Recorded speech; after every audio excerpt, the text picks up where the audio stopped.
Elias Varga hadn't touched a wrench in over a decade, not since the days when his hands were permanently stained with oil, his knuckles scraped raw from wrestling stubborn bolts, and his garage smelled like a mix of burnt rubber, coffee, and hope. Back then, he'd built Varga Auto Group from a single bay in a forgotten corner of Cedar Ridge. He'd promised himself and every customer who walked through the door that his shops would always treat people fairly. No upselling, no shortcuts, just honest work for honest pay. But lately, that promise felt like it was slipping through his fingers. Customer complaints had started trickling in, quiet at first, then steady. Not about the repairs themselves, but about the way people were treated. Felt pressured, one review read. Like they were trying to scare me into saying yes. Others mentioned rude staff, rushed service, even strange billing errors. Elias had called meetings, reviewed reports, sent out surveys. Nothing changed. Worse, his internal morale metrics from the Cedar Ridge flagship location, the very shop where it all began, had nosedived. Turnover was high. Overtime requests were low. That usually meant people were just checking out. He sat in his downtown office one rainy Tuesday staring at a photo on his desk. Him and his first employee, both covered in grease, grinning beside a rebuilt engine block. That shop had been family. Now it felt like a stranger. That's when the idea hit him, not as a grand plan, but as a quiet, stubborn itch. What if he went back? Not as Elias Varga, CEO, but as someone nobody would recognize. Just another pair of hands willing to learn. He needed to see it for himself, hear it, feel it. So he shaved off his neatly trimmed beard, let his hair grow out a bit, then dyed it a dull brown. He bought second-hand coveralls from a thrift store, scuffed up an old pair of steel-toed boots, and practiced slouching just enough to look tired, not suspicious. He created a simple backstory. Leo, a 52-year-old mechanic from out of state, recently divorced, looking for steady work and a fresh start. No references, no resume, just willingness. He knew the hiring manager at Cedar Ridge wouldn't dig too deep for a trainee position. They were always short-staffed.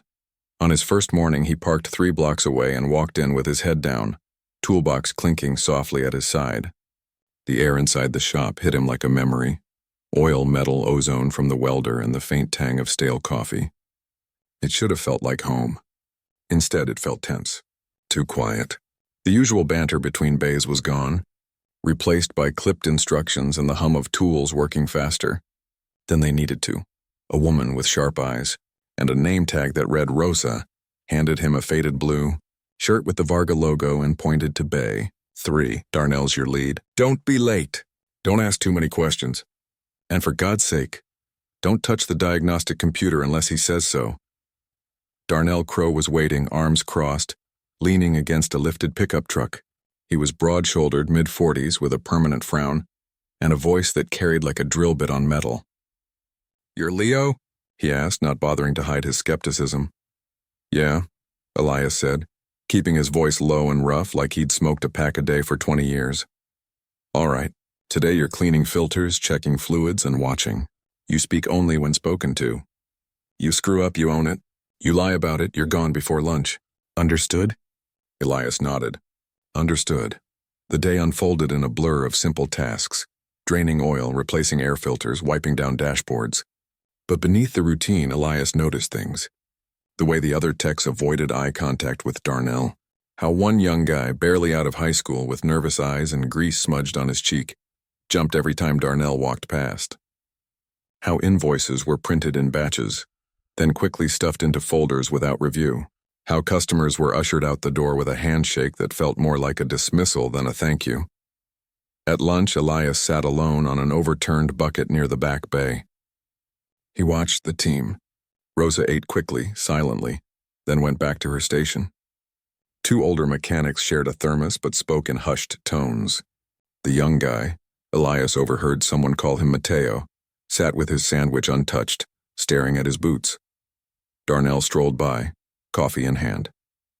"You planning to eat that, Ruiz, or just admire it?" he said, loud enough for everyone to hear. Mateo flinched. "Sorry, Darnell, just thinking. Thinking don't pay the bills. Eating does. Eat or toss it. Your call." Mateo took a small bite, eyes down. Elias kept his expression neutral, but inside something tightened. This wasn't leadership. This was control through fear. The afternoon brought a minor brake job. Darnell assigned it to Mateo with Elias assisting. As they worked, Mateo asked a quiet question about rotor thickness specs. Darnell snapped, "If you gotta ask, you shouldn't be touching it. Just do what I told you." Later, while Mateo was logging the job, Elias saw him hesitate over the invoice. He glanced toward Darnell, who was on the phone near the front desk, then quietly changed a line item. Something about premium brake fluid flush that hadn't been done. Elias didn't say anything, but he filed it away. At the end of the shift, Darnell gathered the team for a quick huddle. "Good work today," he said, though his tone suggested the opposite. "Remember, efficiency is profit, and profit keeps this place open. Don't make me remind you what happens when numbers drop." No one clapped. No one smiled. They just nodded and filed out. Elias walked back to his car, the weight of the day pressing on his shoulders. His hands were dirty again, his back ached, and his coveralls smelled like exhaust and sweat. But none of that bothered him. What stuck with him was the silence, the fear in Mateo's eyes, the way Rosa had looked at Darnell, not with respect but with something closer to resignation. He'd come to see if his shop still honored the promise he'd made all those years ago. So far, it didn't look like it. That night, lying in the cheap motel room he'd rented under his fake name, Elias stared at the ceiling. He thought about the photo on his desk, about the man he used to be, the one who believed a garage could be more than a business. It could be a place where people learned, grew, and trusted each other. Now he wasn't sure if that place still existed, but he wasn't leaving. Not yet, because if there was even a sliver of that old spirit left in Cedar Ridge, he was going to find it. And if it was gone, well, maybe Leo could help rebuild it from the ground up, one honest repair at a time. The second week at the shop settled into a rhythm, grinding, predictable, and heavy with unspoken rules. Elias, still Leo, kept his head down, asked few questions, and watched everything. He'd learned to move quietly, to blend into the background like a shadow in oil-stained coveralls. The other techs had started to accept him, not as a friend, but as harmless, a quiet older guy just trying to get by. That was exactly what he needed. Mateo, the young trainee, remained the most visible target of Darnell's sharp moods. He worked harder than anyone, double-checking every bolt, wiping down tools after use, even staying late to organize the parts bins. But no matter how careful he was, Darnell always found something to criticize. Too slow. Wasting shop rags. "You call that torque? My grandma could tighten better than that." The comments weren't shouted. They were dropped like stones into still water, rippling out and leaving everyone uneasy. Elias noticed how Mateo never argued. He'd just nod, swallow hard, and work faster. There was pride in him buried deep, but fear sat on top of it like a heavy lid. Then came Tuesday night. The shop was nearly empty. Most of the crew had clocked out by 6. Only Elias, Mateo, and Darnell were left, finishing up a few last jobs before closing. Elias was under a sedan replacing a rear axle seal when he heard raised voices near the parts locker at the back of the bay. He slid out slowly, wiping his hands on a rag, pretending to check a fluid level on a nearby car. From behind the fender he could see them. Darnell standing too close to Mateo, one hand braced against the metal shelf, blocking his path. Mateo's shoulders were hunched, eyes fixed on the floor. "You think I didn't see that?" Darnell said, voice low but sharp as a box cutter. "See what?" Mateo asked, voice barely above a whisper. "That invoice from this morning. The one for Mrs. Lynn. You changed the brake flush back to standard. After I approved the premium add-on, I just thought it wasn't right," Mateo said, finally looking up. "She said she didn't want extra services." "We didn't even do the flush." Darnell's jaw tightened. He leaned in. "You don't get to decide what's right around here. You're a trainee. You follow orders. That add-on covers your overtime, your training hours, this whole damn bay's numbers. You mess with that, you mess with everyone." "I didn't mean to cause trouble," Mateo said quickly. I didn't want her to get charged for something we didn't do." For a long moment, Darnell just stared at him. Then his voice dropped even lower, so quiet Elias had to strain to hear, but every word cut through the garage like ice. "Listen to me, kid. Fix that invoice by tomorrow morning. Put the premium charge back. And if I hear one more word about ethics from you, you're gone by Friday. And don't think I won't make sure no shop in this county touches your resume. You think you're the first trainee who got too big for his boots? You're replaceable. This job? It's not a charity. Mateo didn't say anything. He just nodded once and walked away toward the time clock, his steps slow like he was carrying something heavy in his chest. Elias stood frozen, wrench still in his hand, heart hammering against his ribs. He'd heard tough talk before. Hell, he'd worked in garages where yelling was just part of the air. But this wasn't discipline. This was a threat. A quiet, calculated threat meant to crush someone's spirit before they even had a chance to stand up. He wanted to step forward, to say something. But Leo couldn't, not without blowing his cover. So he stayed put, pretending to inspect a hose while inside a storm raged. Later that night, back in his motel room, Elias couldn't sleep. He kept seeing Mateo's face, the way his eyes had gone dull like a light had been switched off. He thought about the kid's hands, small, quick, careful. The kind of hands that could become great with the right guidance. Instead, they were being twisted by fear. The next morning, Elias arrived early. He found Mateo already there, restocking oil filters. The kid looked exhausted, dark circles under his eyes, but he worked with the same quiet precision. Rough night? Elias asked casually, picking up a box of spark plugs nearby. Mateo glanced at him, surprised anyone had spoken to him. Yeah, just stuff, Elias nodded. I've been there. You know, when I was starting out, I once questioned a charge too. Got chewed out so bad I almost quit. Mateo looked at him, really looked, for the first time. What did you do? I stayed, Elias said simply. Because I knew deep down I was right. And eventually, the right people noticed. He didn't say more. He didn't need to. But he saw something flicker in Mateo's eyes. Not hope, not yet, but maybe the tiniest crack in the wall of fear. That day, during a lull, Elias did something small. He left a folded piece of paper on the break room table. On it, he'd written in plain block letters, "You have the right to refuse to sign off on work you didn't do.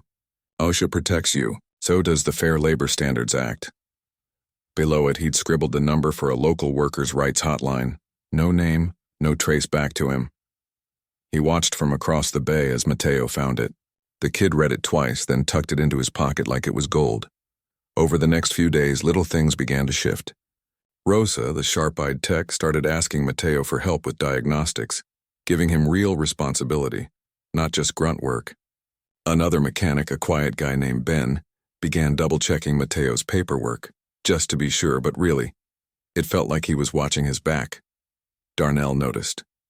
Of course he did. His eyes narrowed every time Mateo spoke up, even just to ask for a torque wrench, but he couldn't say much, not with others starting to treat the kid like part of the team. Then came Thursday. A customer brought in an older sedan with a check engine light. Darnell ran a quick scan, declared it needed a new catalytic converter, $1,200 job. But Mateo, working nearby, glanced at the code and frowned. That's a PO 420, he said hesitantly. Could just be a bad oxygen sensor. Cheaper fix. Darnell turned slowly. Are you questioning my diagnosis? No, sir, just offering another possibility. The garage went quiet. Even the radio seemed to lower its volume. Darnell stepped close. You want to play mechanic? Fine, you take the job. You eat the cost if you're wrong. And if the customer complains, it's on you. Mateo swallowed, looked around, saw Rosa watching, saw Elias pretending to clean a toolbox but listening hard, and for the first time he didn't back down. I'll take it, he said. He spent the next 2 hours testing sensors, checking exhaust flow, even calling a friend at another shop for a second opinion. In the end, it was the upstream oxygen sensor, $120 part, 45 minutes of labor. The customer was thrilled. Paid cash, tipped Mateo $20 and thanked him for saving her from a costly mistake. Darnell said nothing, but his silence was louder than any shout. That evening, as Elias walked to his car, Mateo caught up to him near the parking lot. Hey, Leo, he said, holding out a coffee. Thanks for, not making me feel crazy. Elias took the cup. You're not crazy. You're good at this. Don't let anyone make you forget that. Mateo nodded, a small, tired smile on his face. I won't. Elias watched him drive off in his beat-up hatchback, windows down, music faintly playing. For the first time since he'd walked into the shop as Leo, he felt something other than disappointment. He felt hope.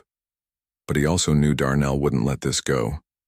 The threat hadn't disappeared, it had just gone underground, waiting. And Elias? He was ready. Because now he wasn't just watching. He was part of it, And that changed everything.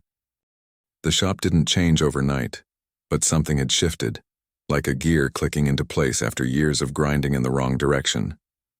Elias noticed it in the small things.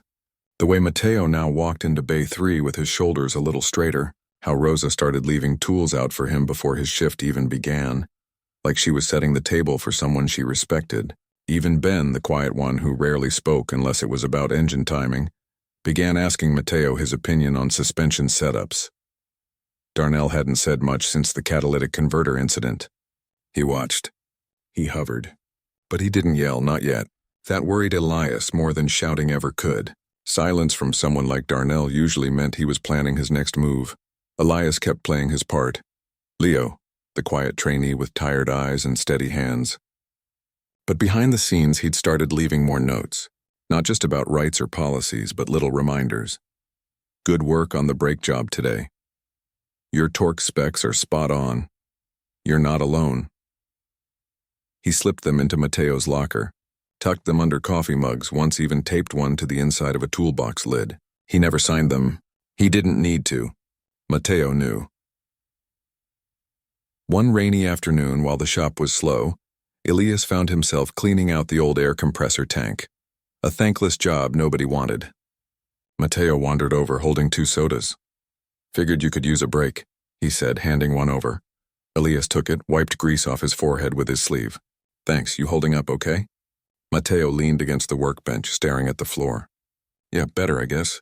It's just hard to trust that this won't all blow up tomorrow. It might, Elias said honestly, but that doesn't mean you stop doing what's right. Mateo looked at him, really looked. You ever worked somewhere like this before? Yeah, Elias said, choosing his words carefully. And I learned the hard way that silence helps the wrong people. Speaking up, that helps everyone, even the ones too scared to say anything. Mateo nodded slowly. Then quietly, I applied to the community college night program. Automotive tech. Full certification track. Elias smiled, genuine, warm. That's great, kid. I need a real future. Not just surviving. You've got one, Elias said. You're already building it. That night, Elias sat in his motel room again, but this time he wasn't just thinking about problems. He was thinking about solutions. He pulled out his phone, his real one hidden under a loose floorboard, and called his head of HR. Not as Elias Varga, CEO, but using a burner number, voice disguised. He reported a pattern of coercive behavior, falsified invoices, and retaliation threats, vague enough to protect identities, specific enough to trigger an internal review. He knew it wouldn't move fast, but it planted a seed. Back at the shop the next week, things got tense again. Darnell started assigning Mateo the worst jobs, drain and fills in freezing weather, rusted bolts on ancient trucks, even cleaning the chemical waste bin. It was punishment disguised as toughening up. But instead of breaking him, it seemed to harden Mateo's resolve. He did the work without complaint, but he also started documenting everything.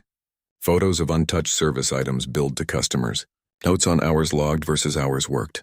He didn't show them to anyone, but Elias saw the small notebook tucked in his back pocket. Then came the day Darnell tried to pin a mistake on him. A luxury SUV came in for a routine service. Darnell handled the diagnostic himself, cleared a minor code, and sent it through. 2 days later, the customer called furious. The check engine light was back, and now the transmission was slipping. The shop manager pulled the file. The diagnostic log showed Darnell had skipped a critical transmission fluid pressure test. But the printed invoice? It listed the test as completed. Darnell called a huddle in Bay 3. Everyone stopped working. Someone messed up the log entry, he announced. Eyes locked on Mateo. Said the test was done when it wasn't. That's on you. Ruiz, you were the last one in the system before closing. Mateo went pale. Don't lie, Darnell cut in. Your login was used. Your shift.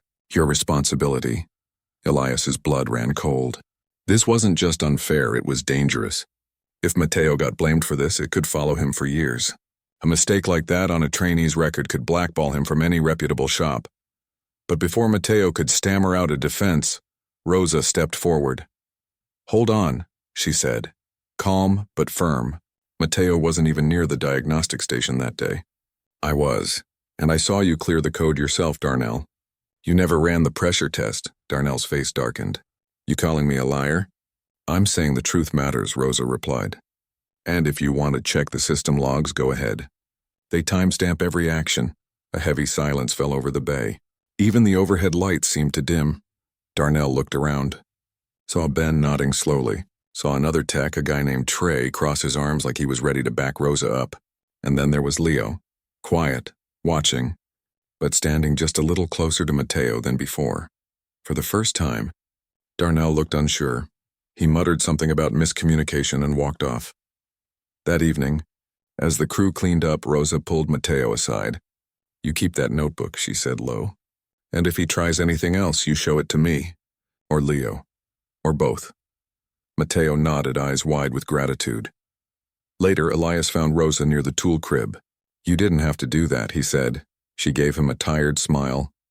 Yeah, I did. This place used to be good. Maybe it can be again. Elias felt something shift inside him, not just as Leo, but as the man who'd built this shop from nothing. He realized he wasn't just uncovering a problem. He was witnessing something rare. People choosing to stand together, even when it was risky. Over the next few days, the notes kept coming, but now, they weren't just from Elias. Someone left a printout about whistleblower protections on the break room bulletin board. Another note, different handwriting, said, "We see you, Mateo." The team was waking up. Elias knew his time as Leo was running out. The HR investigation would start soon. Darnell would get suspicious. But he also knew he couldn't leave yet. Not when the ground was finally soft enough to plant something new. One night after everyone left, he stayed late. He didn't work on cars. Instead, he cleaned the employee break room, wiped down the table, restocked the coffee, even fixed the flickering light above the sink. It was a small thing, but it was his way of saying, "This place matters. You matter." And as he turned off the lights and walked out into the cool night air, he felt it. Not just hope, but purpose. The shop wasn't broken beyond repair. It just needed someone to believe in it again. And maybe, just maybe, that someone was already inside. The morning started like any other. Cold coffee, the low hum of overhead lights flickering to life, the smell of oil and metal filling the bay. But something was different. The air felt charged like before a summer storm. Elias could feel it in his bones. Darnell had been unusually quiet for 2 days, his eyes darting around the shop like he was waiting for a trap to spring. He'd stopped barking orders. Instead, he watched. Especially Mateo. Elias knew why. The HR department had quietly launched an internal review. No one had announced it. But word traveled fast in a place like this, through hushed phone calls, sideways glances. The way the front desk clerk suddenly asked Darnell for updated service logs with a little too much politeness. But Darnell wasn't waiting to be caught. He was going to strike first. It happened right after lunch. A customer's luxury sedan, brand new, barely 5,000 miles, came in for a weird noise. Darnell ran a quick diagnostic, declared the timing chain was failing, and quoted $2,800 for replacement. Mateo, working nearby, frowned. He'd just serviced that same model last week. Timing chains on those rarely failed that early. Are you sure? Mateo asked carefully. Could it be the tensioner pulley? That makes a similar rattle. Darnell didn't even look at him. I said it's the chain. You got a problem with that? No, sir, just double-checking. Don't! Darnell's voice was ice. You're not qualified to second-guess me. Later, when the customer approved the work, Darnell handed Mateo the repair order. You're on this one. Full teardown. Document everything. Mateo hesitated. But if it's not the chain, then you'll look real bad when the customer gets a bill for work you couldn't finish, Darnell said, stepping close enough that Mateo could smell his coffee breath. And guess who'll take the blame when the shop loses a high-end client? Not me, you. It was a setup. Elias saw it instantly. If Mateo refused, he'd be labeled insubordinate. If he did the job and found nothing wrong, Darnell would say he botched the diagnosis. Either way, Mateo would be the fall guy, and Darnell would walk away clean. Elias watched Mateo's face go pale. He saw the panic, the fear, the crushing weight of knowing he was trapped. That's when Elias made his decision. He didn't storm in. He didn't raise his voice. He just walked over, wiped his hands on a rag, and said calmly, I'll take that job with him. Darnell turned, surprised. What?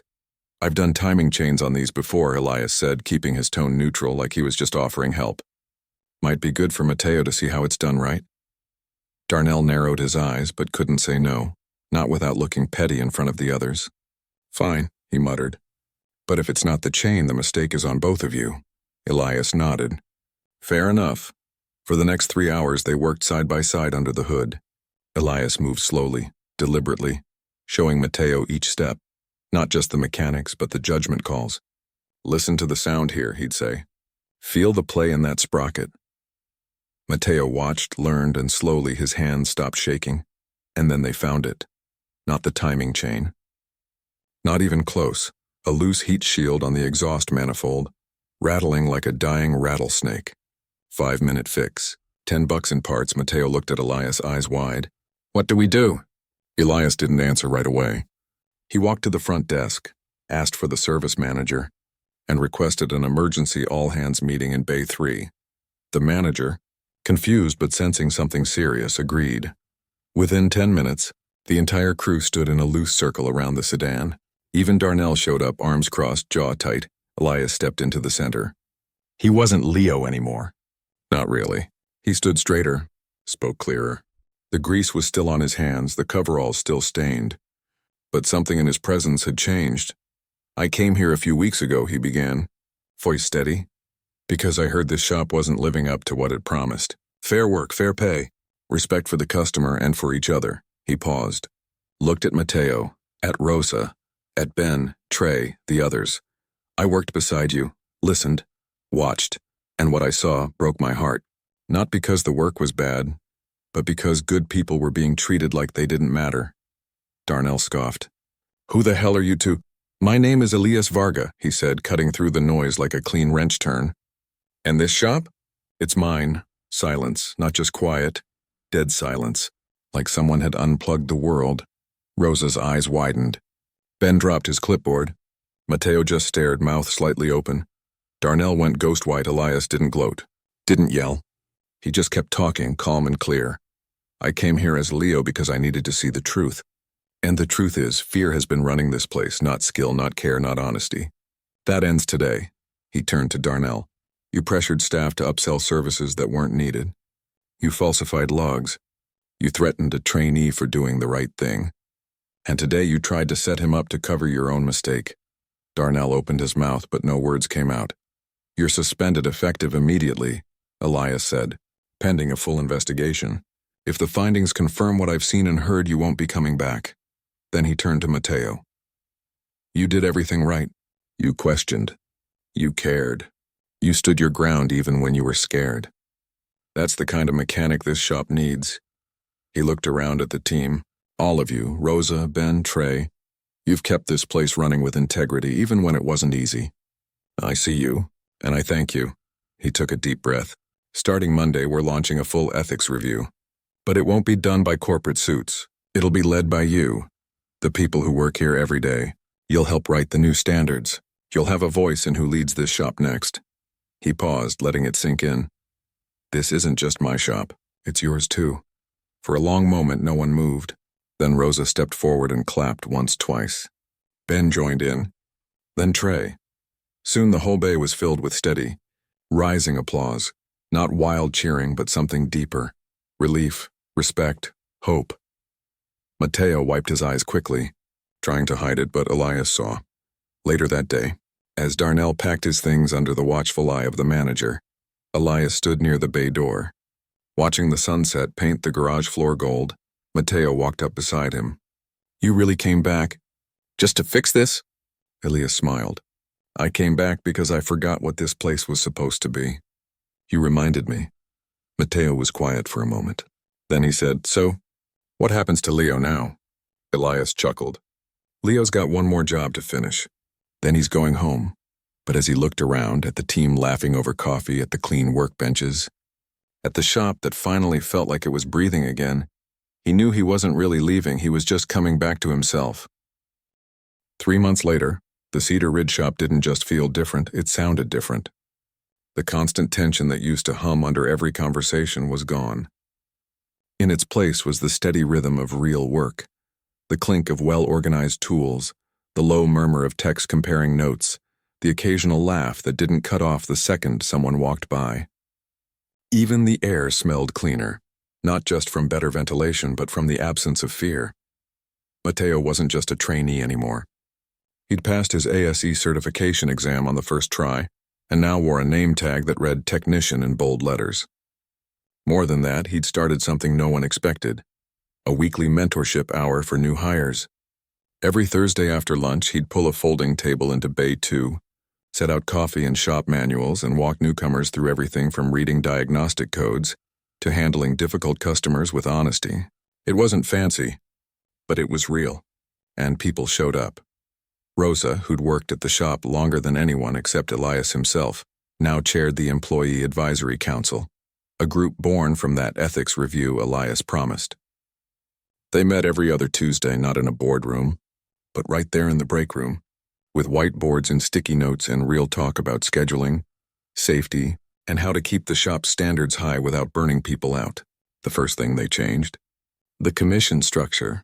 No more bonuses for upselling. Now bonuses came from customer satisfaction scores and peer nominations for teamwork. As for Darnell, he never came back. The investigation confirmed everything: falsified invoices, pressure tactics, even attempts to sabotage co-workers' evaluations. He was let go with cause, and the local mechanics guild was quietly notified. Not as punishment, Elias insisted, but as protection, for other shops and for the trade itself. But the biggest change wasn't in policies or titles. It was in the way people looked at each other. Elias still came by every week, not in a suit, not with an entourage, just in clean coveralls, boots laced tight, coffee in hand. He didn't hover. He didn't give orders. He'd grab a bay, work on whatever needed doing, a brake job, an oil leak, sometimes just organizing the parts room, and talk to whoever was nearby. Some days he'd sit with Mateo during mentorship hour, listening more than speaking. Other days he'd help Rosa test a new diagnostic protocol the council had drafted. People didn't call him Mr. Varga anymore. They just said, "Hey, Elias," like he'd always been one of them. And in a way, he had been. Just lost for a while. One Saturday morning, a woman pulled up in an old station wagon with mismatched hubcaps and a student driver sticker still clinging to the back window. She stepped out nervously, clutching a crumpled printout of her service request. Mateo greeted her at the door. "Hi there. I'm Mateo. What's going on with your car?" "It's making this knocking sound," she said. "And the check engine light's been on for weeks. I've been scared to bring it in. Last place I went tried to charge me $900 for something I didn't even understand." Mateo nodded. "Totally get that. How about this? We'll run a full diagnostic, no charge. If it's something simple, we'll fix it simple. If it's serious, we'll walk you through every option. No pressure. Deal?" She blinked, then smiled. "Deal." From across the bay, Elias watched. He saw Mateo explain the scanner readout in plain English, point to the actual part that needed replacing, and even sketch a quick diagram on a notepad. He saw the woman relax, shoulders dropping, trust returning to her eyes. That was the promise. Not flashy, not loud, just honest. Later that afternoon, as Elias wiped down a workbench, Rosa joined him. "You know," she said, sipping her coffee, "I almost quit last year. Thought this place was done for." "Why didn't you?" he asked. She looked around, at Mateo helping a new trainee torque a bolt, at Ben showing someone how to calibrate a tire sensor, at the clean whiteboard listing the week's team values and respect, accuracy, patience. Because deep down I still believed in what this shop could be. I just needed someone to remind me it was worth fighting for. Elias nodded. Turns out I needed reminding too. They stood in comfortable silence for a while, listening to the shop breathe. That evening, as Elias locked up, Mateo caught up to him in the parking lot. "Hey," he said, holding out a small envelope. "The advisory council wanted you to have this." Elias opened it. Inside was a simple certificate, hand-signed by every team member. At the top, in bold letters, "For rebuilding trust, one honest repair at a time." He looked up, throat tight. "You didn't have to do this. We wanted to," Mateo said. "You didn't just fix the shop, Elias. You gave us back our pride." Elias tucked the certificate into his jacket pocket, right over his heart. Driving home that night, he didn't take the highway. He rolled down his windows, let the cool air rush in, and took the long way through town. Past the diner where he'd eaten his first meal after opening the original garage. Past the high school where Mateo's younger sister now walked home with friends, backpack bouncing carefree. Past the auto parts store that had stayed open late for him more times than he could count. He thought about the man he'd been when he started this business. Idealistic. Tired, determined to prove that a garage could be more than a place to fix cars. It could be a place to build people up. For a while, he'd lost sight of that. Let the numbers, the expansion, the noise of running a business drown out the quiet truth. That real success isn't measured in profit margins, but in the way people treat each other when no one's watching. Now, thanks to a scared kid who refused to stay silent, a veteran tech who remembered what mattered, and a team that chose courage over comfort, he'd found his way back. The Cedar Ridge shop wasn't perfect. There'd still be tough days, hard calls, moments of doubt, but it was honest. It was fair. And most importantly, it was human. And that, Elias thought as he turned onto his quiet street, was more than enough.